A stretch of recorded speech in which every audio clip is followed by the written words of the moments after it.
should have just stayed in Caesarea that wretched day. I lived in a lovely palace on the seashore.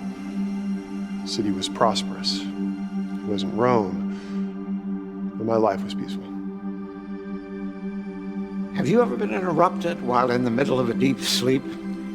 Perhaps you acted irrationally before you could fully wake up. This is what happened to me, but let me start at the beginning. The beginning of the end, that is. Two men who led lives of contrast were Peter and Pilate. One a Jew, one a Roman, one a follower of Jesus, one who ordered the death of that same Jesus, one who repented, one who did not. Yet during the trials of Jesus, both of them gave in to cowardice. During the last week of the life of Jesus, we settled into a simple but uneasy daily pattern. We spent the night on the Mount of Olives just outside the walls of Jerusalem, and the next morning we crossed the Kidron Valley, climbed up the Temple Mount, and entered the temple grounds. Jesus taught the people, jousted with the Jewish leaders, and instructed his apostles and disciples. As the day ended, we returned to the Mount of Olives. We knew that the Jewish leaders were dangerous, but we did not know Satan had entered Judas Iscariot, one of us. He slipped away and went to the chief priests and temple guards to talk to them about betraying Jesus to them when the crowds were not present. They paid Judas 30 pieces of silver in advance for his treachery. Why 30 pieces of silver, which wasn't a lot of money? Possibly to fulfill a prophetical passage in the book of Zechariah. Possibly because that's all Judas demanded. He bargained away the most precious life ever lived for pittance. The day of unleavened bread came, and this was the day during the Passover festival when the Passover lamb was to be sacrificed. I guess I was expecting Judas to make preparations since he was our treasurer, but Jesus turned to John and me and told us to go make preparations. He gave us detailed instructions instead of his typical vague inferences. His instructions started with, "As you enter the city, a man carrying a jar of water will meet you." Well, I was immediately taken aback. I had been with Jesus for a week and knew that he had not had the opportunity to make complex plans. The odds of seeing a man carrying a jar of water were small.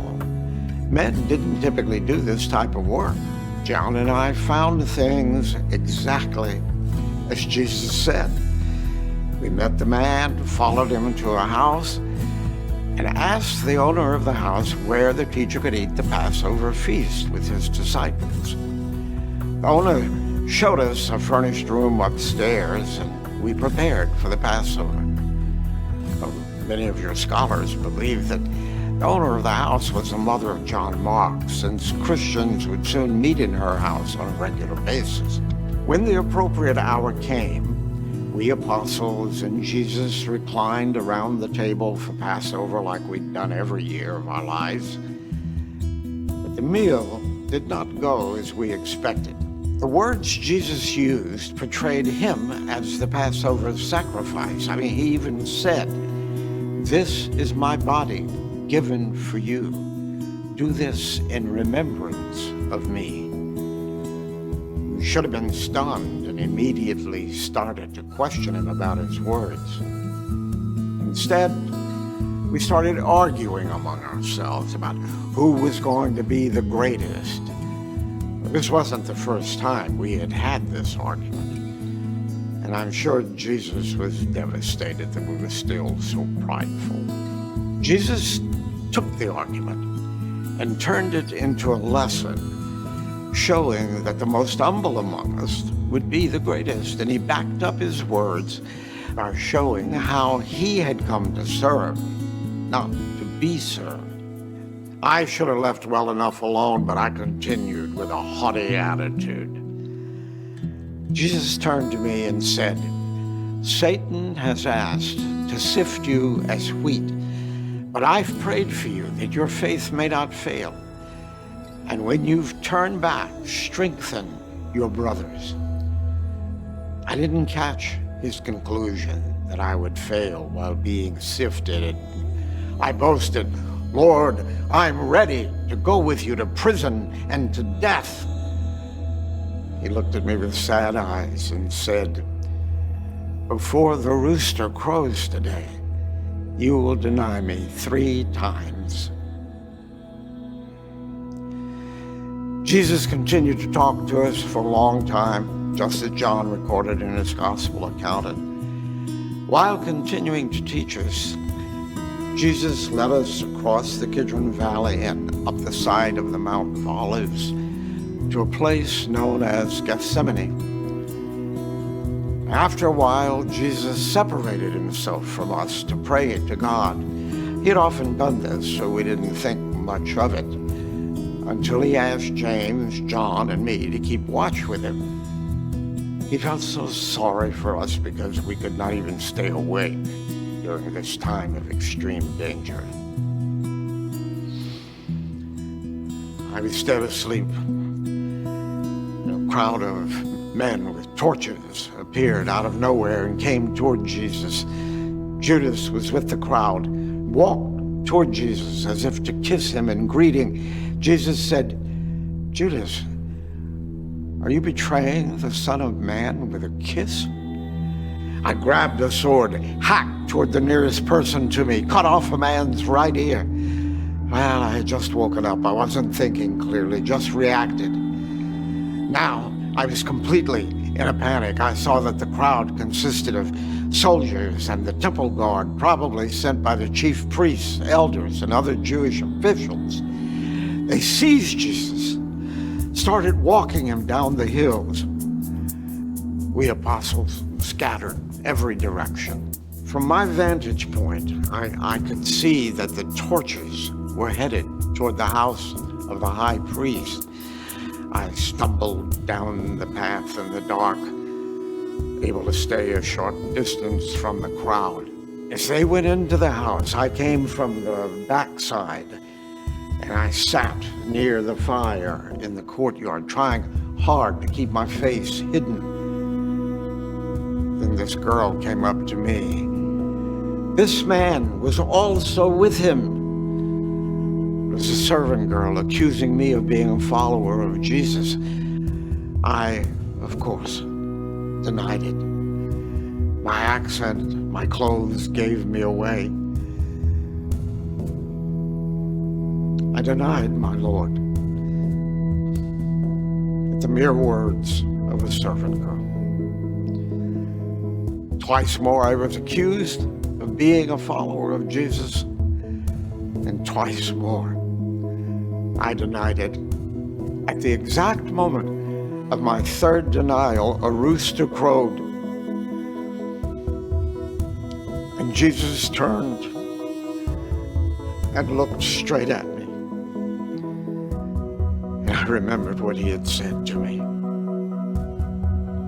And I went away and wept bitterly. In the distance, I could hear them insulting Jesus and beating him.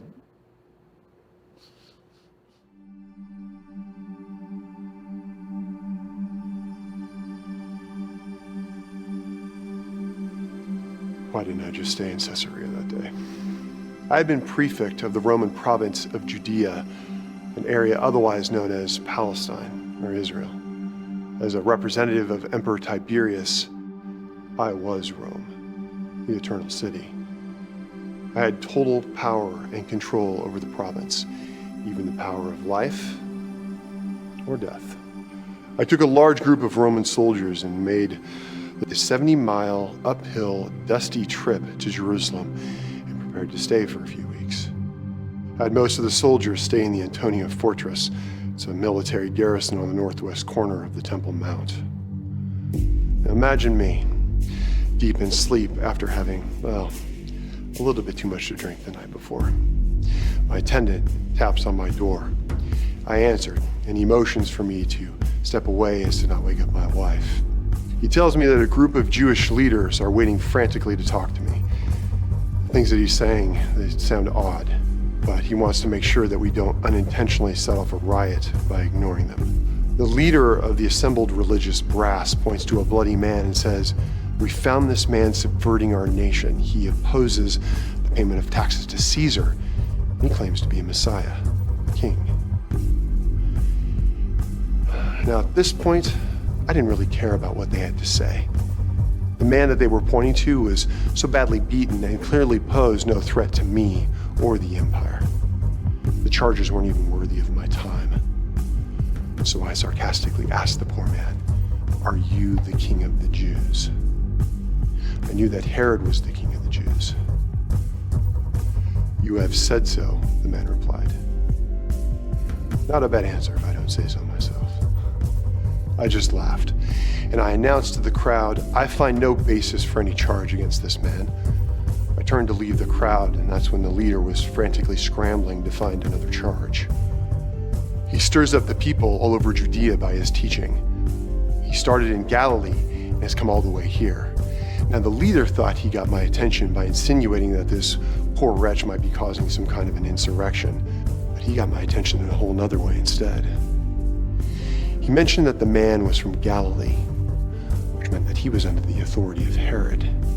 Conveniently, Herod was only a few hundred yards away. Herod would have to deal with a problem that had no good solution. He was either going to break Roman laws or disappoint Jewish leaders and possibly cause a riot. Either way, I wanted to make Herod's life miserable. He was a pathetic, sad little man, and we were bitter enemies. He was an easy choice for me. So I sent the crowd and their wretched prisoner to Herod, and I headed back to sleep. Now, imagine my surprise when a few hours later, when the crowd appeared and demanded to see me again. What had happened? I asked my assistant, and he gave me the short version. Apparently, Herod was actually happy to see this man because he had heard of him and wanted to see him perform some great miracle. When the man just stood there, Herod eventually tired of his silence and had his soldiers ridicule him, beat him to a pulp, and dress him in a purple robe that signified his supposed royalty. Then, in a sign of deference to me, Herod sent him back for my judgment. As the poor man stood there, weaving from fatigue and pain, I could easily see this was not a legal case. It was some kind of religious dispute. I was in a no-win situation. I was frantically searching for a way out. My first gambit was a scheme to tell the crowd that Herod and I both found no guilt in the man, and I would punish him before releasing him. Rather than appeasing the crowd, this just made them more furious. The religious leaders were whipping the crowd into a frenzy, and a riot was sure to break out soon. My second tactical gambit, a brilliant maneuver, to give the crowd a choice to release the man or release a murderer, a revolutionary by the name of Barabbas. It was my custom to release someone over Passover, and I was sure whom the crowd would not choose. Much to my surprise, they demanded the release of Barabbas and would not listen to my reasoning. "Crucify him," they said. They had me in a corner, and they both knew it, both the religious leaders and the crowd. I appealed again to them, but on the verge of a riot, they kept shouting, "Crucify him, crucify him, crucify him." Their shouts prevailed. I released Barabbas, and I gave the prisoner to the crowd, which was a tacit approval for him to be crucified. Hours later, my centurion brought his report. The innocent man's name was Jesus. He was so fatigued that he could not carry his cross all the way up the hill of death. So my centurion seized someone from the crowd and had him carried for him. My centurion was surprised by the large number of people who supported Jesus and followed them. But they were mostly women or men who posed no obvious problem. With typical Roman efficiency, my soldiers took along 2 other men who were scheduled to be executed. All 3 of them were crucified on Golgotha, Jesus being placed in the middle. As was often done, soldiers gambled against one another to claim the clothing that would never be again needed by the prisoners. I had a notice placed above Jesus that said, "This is the King of the Jews." The soldiers in the crowd delighted in mocking Jesus because of his inability to save himself, even though he was a king. The only one in the crowd who treated him with respect, one of the other crucified prisoners. It was about noon when a deep darkness, like a storm, but worse, came over the entire region. It lasted for about 3 hours. The Jews, ever superstitious, were reminded by the plague of darkness when they were slaves in Egypt. They were starting to regret their actions. The enormous temple curtain was torn from top to bottom, and the Jews went ballistic. Jesus called out, "Father, into your hands I commit my spirit." It had taken only a few hours for him to die, when often it takes several days. My centurion said he was amazed and deeply moved. He said that he had praised the Jews' God and said that surely this was a righteous man. No sooner had the centurion finished his report than my assistant came to me with another urgent request.